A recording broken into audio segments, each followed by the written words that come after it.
मुख्यमंत्री एकनाथ शिंदे यांनी इंदापुरात रस्त्यावर कार्यकर्ते स्वागताला थांबल्याचे पाहून ताफा थांबविला।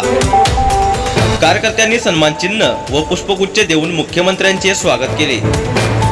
आषाढी कार्तिकी वारी पंढरपूर विठ्ठल रुक्मिणी शासकीय पूजेसाठी निघालेले मुख्यमंत्री एकनाथ शिंदे यांचा ताफा इंदापूरच्या कार्यकर्त्यांना पाहून थांबवावा लागला।